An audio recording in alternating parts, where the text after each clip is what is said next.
সবাইকে আসসালামু আলাইকুম। আমি আয়ান হাসান শিফাত। আশা করি সবাই ভালো আছেন। আজকে আমরা সমালোচনা সম্পর্কে জানব। অনেকেই মনে করেন সমালোচনা মানে হচ্ছে কোনো ব্যক্তি বা যে কোনো কিছুর মন্দ দিকগুলো তুলে ধরা, অর্থাৎ যে সমালোচনা করছে সে অন্য একটি কাজ করছে, কিন্তু এমনটি নয়। সমালোচনা কাকে বলে প্রথমে এটা জেনে নিই। সমালোচনা হলো কোনো ব্যক্তি, বস্তু, লেখা, ঘটনা, মানে সব কিছুর সম্পর্কে সঠিক বিচার বিশ্লেষণের মাধ্যমে তার ভালো এবং মন্দ দিক তুলে ধরা। অর্থাৎ সমালোচনার দুইটা অংশ থাকে, একটা হচ্ছে ভালো দিক আর একটা হচ্ছে মন্দ দিক, দুইটাই তুলে ধরা। শুধুমাত্র কেবলমাত্র মন্দ দিকটি নয়। কিন্তু অনেকেই আমরা মনে করি যে সমালোচনা মানে হচ্ছে একজন ব্যক্তি বা যে কোনো কিছুর মন্দ দিক তুলে ধরা। একটি উদাহরণ দিই, তাহলে আরও বুঝতে সুবিধা হবে আপনাদের।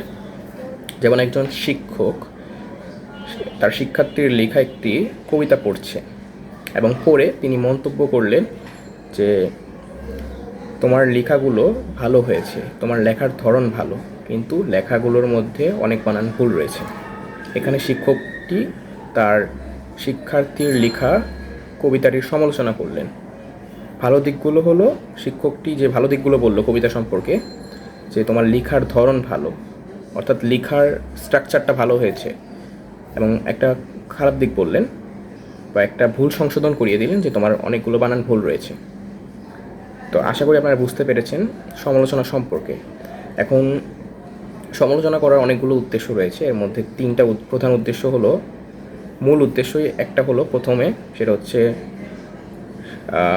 তার ভুলগুলো সংশোধন করিয়ে দেওয়া এবং সংশোধন করানোর মাধ্যমে তার কাজগুলোকে আরও উন্নত করা বা সে যাতে উন্নতির পথে যায়, এর জন্য সমালোচনা করা হয় প্রথমত এক।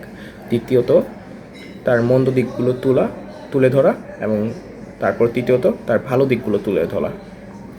তাছাড়াও অন্যায় সমালোচনা রয়েছে। অন্যায় সমালোচনা হচ্ছে একজন ব্যক্তির ভালো দিকগুলো তুলে না ধরে কেবলমাত্র মন্দ দিকগুলো তুলে ধরা হচ্ছে। আশা করি আপনারা বুঝতে পেরেছেন সমালোচনা সম্পর্কে।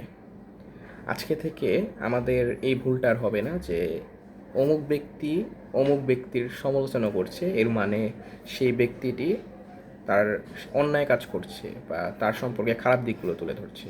যদি খারাপ দিক তুলে ধরে, আমরা সমালোচনা শব্দটির পূর্বে অন্যায় যুক্ত করব, যে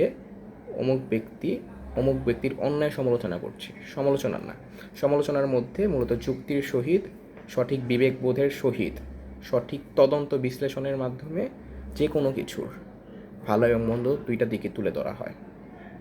আশা করি আপনারা বুঝতে পেরেছেন। সবাইকে ধন্যবাদ।